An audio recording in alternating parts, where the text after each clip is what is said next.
The moment Tom casually swung his arm, a cold liquid started flowing down my head. It took me a moment to realize I had been doused with beer. A worthless human being. Hurry up and make dinner. Tom's words left me dumbfounded. Oh, you can't make anything decent with that body of yours, he said with a sneer. My fists trembled with anger. Say that after you see this. Huh? I showed him something I had brought from Tom's room. His face visibly contorted immediately. That is. Don't pretend you don't know, I retorted. I couldn't forgive Tom for what he had done. My name is Nancy. I'm 38 years old this year. My husband, Tom, is the same age and we were classmates in college. Though we only started dating 3 years ago. After graduation, we had completely different careers and had lost touch. At that time, I was settled in my career and was thinking about starting to look for a partner. It was then that a college friend introduced me to Tom. We often went to see movies together and talked about all sorts of things. Those times were so enjoyable that we naturally started dating. Tom, being the youngest, looked a bit younger than his age, which I found endearing. And then we got married. I had been living peaceful days, but there was one thing that troubled me. Tom was bad at tidying up and had a habit of hoarding everything. Every time he made a mess, I ended up cleaning it up. Tom would say my bad as the clutter grew again. Just like a little child. Despite this, Tom didn't have any other issues and his kind nature remained unchanged. I think I was happy, even though I always complained about him not tidying up properly. Eventually, we were able to own a small home. My family, who are in the real estate business, happened to own a house and gave it to us at a bargain price. Maybe it's time for kids. Do you want a boy or a girl? We would have such peaceful conversations. It seems like a distant memory now. Everything was going smoothly, unquestionably. Until that day. One day, Tom insisted on seeing a movie that he really wanted to watch. Going to movies was a hobby we both shared even after getting married. It was common for us to go see a movie together. Normally, I would have agreed immediately, but they say a storm is coming this afternoon. I looked outside the window. The sky was already filled with gray clouds. But today is the last day it's showing. It's our last chance. Well, after hesitating, I decided to go see the movie. Little did I know, this decision would change my life forever. The movie was wonderful. I was glad we went to see it, but the problem was what happened afterward. The moment we stepped out of the cinema, we were hit by heavy rain and strong winds. We hurried to the taxi stand near the station. As we quickly walked down the street lined with buildings, suddenly, a sharp sound came from above. Right from above. Looking up, I saw a sign mounted on top of the building that was being peeled off by the wind. And it was about to fall. Watch out! In a split second, I pushed Tom away. The next moment, a tremendous noise erupted and I lost consciousness. When I woke up, I was in the hospital. Apparently, I had been hit by that sign and was injured. I could see the faces of Tom, looking grave, and the nurses and doctors. From their expressions, I had a bad feeling. What the doctor explained was an unbelievable fact. I had been unlucky enough to damage my spine when hit by the falling sign, resulting in paralysis of my lower body. It was something I couldn't accept. Days of anguish and tears followed. Why did this happen to me? Why? I kept asking myself, but no answer came. Time passed even through those days. Tom, my parents from back home, my sister, and friends came to visit often, trying to comfort me. Little by little, I began to find a bit of space in my heart to accept my situation. After several surgeries, except for the functionality of my lower body, I recovered. I was discharged from the hospital. Tom pushed my wheelchair as we went home. I was surprised how difficult it was to live in a normal house with a disability.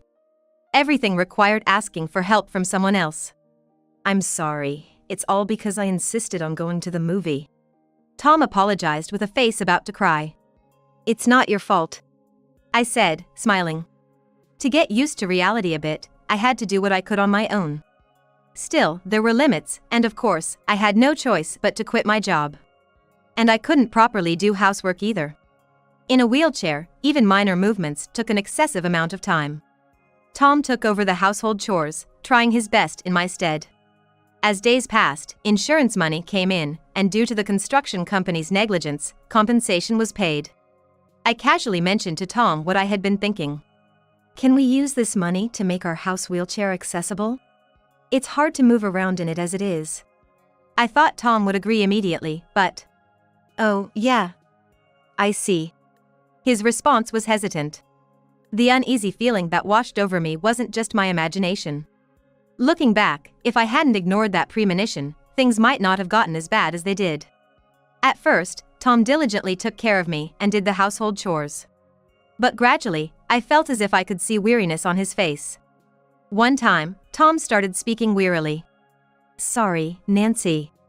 I'm tired from work. Can we increase the number of times the caregiver comes?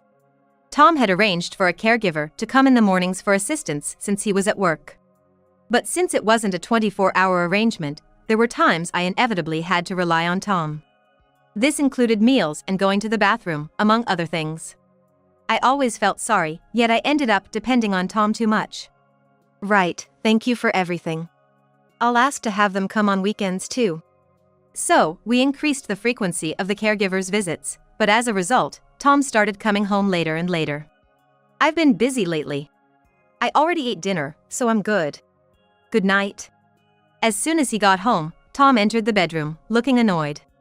I can make simple meals, but elaborate dishes take time, so I often have to rely on takeout.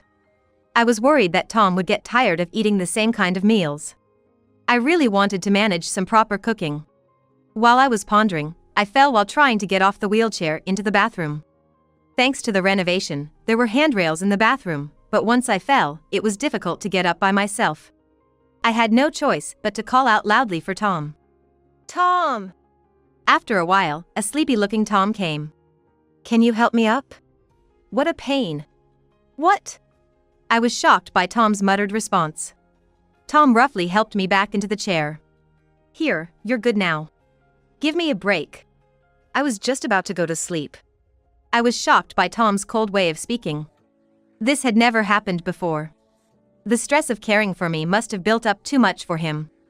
A feeling similar to panic took over me, thinking I had to do something about it. I decided I needed to use the caregiver more. But hiring a caregiver isn't free. Worried about the impact on our finances, I checked our bank account balance.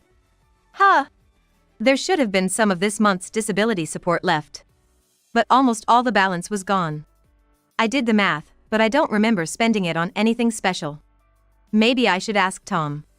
But since then, Tom's mostly been coming home late at night, saying he's been working overtime or working on weekends. And when he does come home, his attitude has gotten even worse. He snaps at me constantly, making a decent conversation impossible. One of the causes was cleaning up the trash. Tom would leave trash everywhere as usual, but with my limited mobility, it was difficult for me to clean up properly. Why is it so dirty? Tom continued to shower me with cold words. Cleaning is tough. You can move your upper body, right? Living with someone disabled just adds to the workload, it's really tiring. That's why I hate coming home. His harsh words left me speechless. The trash was his mess, to begin with. He used to help clean up, but my body doesn't move as it used to. Shouldn't it be natural for him to do it himself? Feeling frustrated, Tom quickly left the house.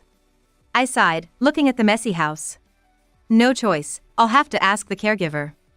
I'll do what I can from my wheelchair. As I slowly made progress with the cleaning, one day I noticed something odd. The watch that was here is gone. A fancy watch given to me by my family as a wedding gift was missing. Did I move it somewhere? No, I don't remember doing so. Looking closer, I realized several valuable items were missing. A necklace given to me by my sister for my birthday, a painting I splurged on, and other expensive items. What's going on? With my limited mobility and the daily struggle, I hadn't noticed until now. I tried to search for them with my limited mobility, but they were nowhere to be found. After exhausting all other places, only Tom's room was left. I had a bad feeling. When I opened the door to his room, it was, as expected, filled with trash. A quick search revealed none of the missing items were in his room. Maybe it's just my imagination. As I was about to return to the living room, a piece of paper thrown carelessly on the floor caught my eye. Looking around, there were more scattered about. Perhaps movie ticket stubs? Tom has a habit of not being able to throw them away. But that wasn't it. Picking them up, I was speechless. This is... Late at night, the front door was opened roughly. Tom had come back. Seeing Tom appear in the living room, I was shocked. He was holding a can of beer, his face flushed red. He seemed quite drunk, the smell of alcohol hitting my nose. Wait, were you drinking while walking? What are you doing? Before I could finish my sentence, Tom quickly swung his arm. At that moment, a cold liquid started flowing down my head. It took me a moment to realize I had been doused with beer. A slow, defective human being. Hurry up and make dinner. Tom's words left me dumbfounded. You can't make anything decent with that body of yours. Well, I'm in a bad mood right now, tired from work and then thinking about having to take care of you today. I just can't deal without drinking. Tom continued to hurl abuse as he sat down. We're out of money because you quit your job. Disability support? It's not even that much anyway. Even though he was drunk, it was unbelievable. My fists trembled with anger. Say that after you see this? Huh? I showed him a large number of losing betting tickets I found in Tom's room. Immediately, Tom's face contorted. That is... Tom had gotten back into gambling. The reason he hadn't been coming home was probably because of that. Actually, before meeting me, Tom was obsessed with gambling, and I had cautioned him about it. I suggested movie watching as a hobby we could do together, and since then, he hardly ever gambled. But since I started using a wheelchair, he said he didn't want to walk outside with me and stopped going to movies with me. Instead, his gambling habit seems to have returned. I looked at Tom with contempt. You probably lost again today, and you're drinking to soothe your frustration, aren't you? You barely take care of me and then blame others. Ugh. Struck a nerve, Tom faltered. That's not all, is it? I confronted him with a pawn shop receipt. You've been selling my things without permission, haven't you? Oh. Yes, Tom must have been desperate for money due to gambling, so he had been pawning my belongings. That's why things were missing. Did you think I wouldn't notice because I can hardly move around the house? Between the betting tickets and the receipts, you're terrible at throwing things away. All the evidence is still here. I glared at Tom as I spoke. How much have you wasted on gambling, aren't you ashamed? Finally, Tom showed his true colors. Shut up. We got a hefty sum from the accident compensation, didn't we? I was planning to pour all that money into the casino. But you had to use it for home renovations. I got frustrated because my plans were ruined, so I sold your stuff for money, and when that wasn't enough, I even used your money. What? I was astonished by Tom's brazen admission. That's why my money was dwindling. He claimed to be stressed from caregiving, but selling my belongings and even dipping into my savings was indefensible. What are you saying? That's unimaginable for a human being. I can't do this with you, Tom. That's my line. After saying his piece, Tom retreated to the bedroom. I decided to think about what to do next alone. Divorce seemed the only option. To smooth the process, I'd have to ask my family for help. The sooner, the better. The next morning, I immediately contacted my sister, Emily. Fortunately, it was a day off. Emily and her husband, Ken, came right over. By the time they arrived, Tom was gone, but at this point, I didn't care. I explained the situation to them. I had no idea Tom was such a terrible person. Emily's face twisted in anger as she listened to my story. She's always been a kind sister, supporting me through everything. Even after we both got married, our families continued to interact closely. I didn't know things had gotten that bad.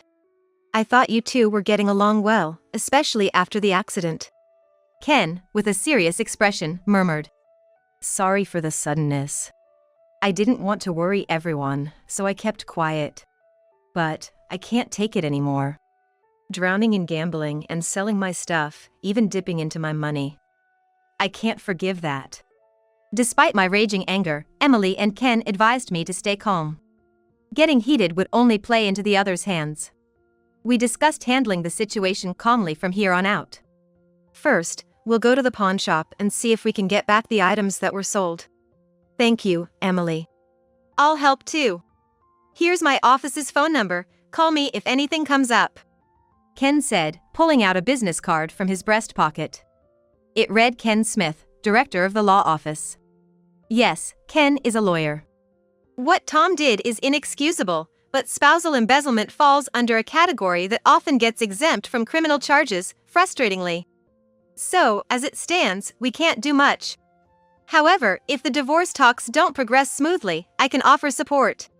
That's tough, not being able to legally reclaim the money, but we'll think of something else. Thank you, Ken. I said, grateful for their support. Having people willing to help really does change how you feel about the situation. I decided to hand over the divorce papers to Tom the next time he showed up. It takes courage to face being alone with my disability, but I refused to be belittled and have my money taken away any longer. I was anxious. But I had reliable family members and a home of my own.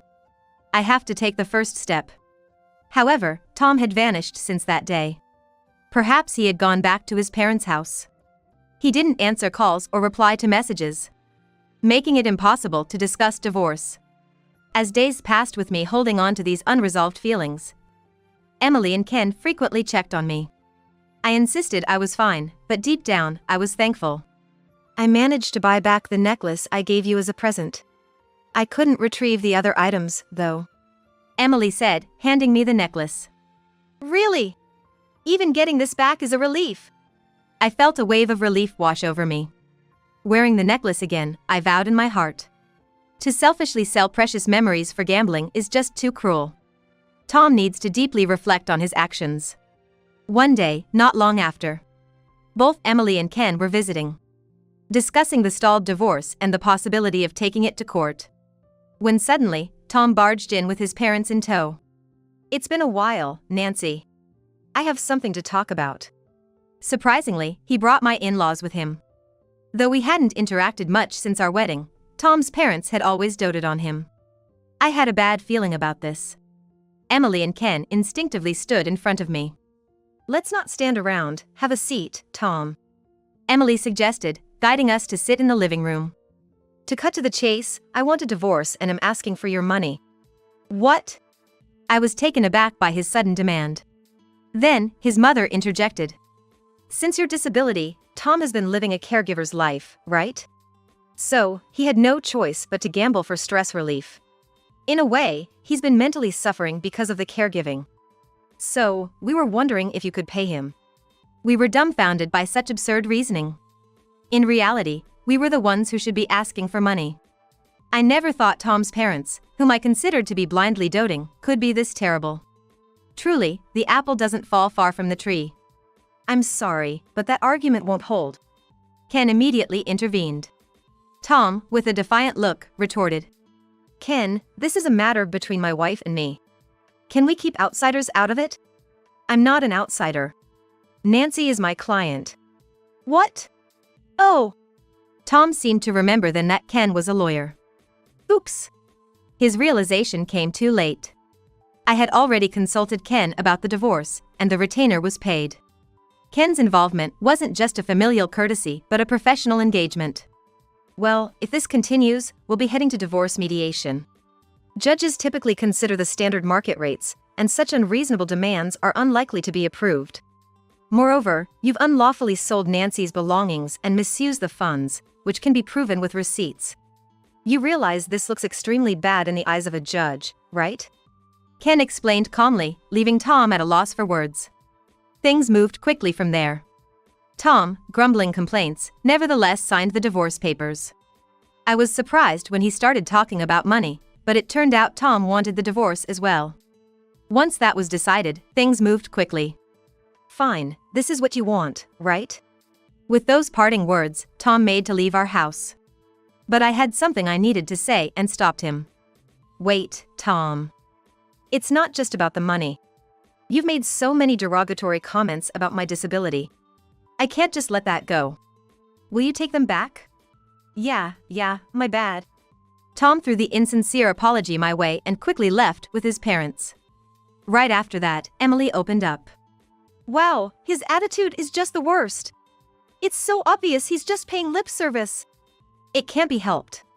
Now that the papers are signed, the divorce will proceed. I feel relieved it's over.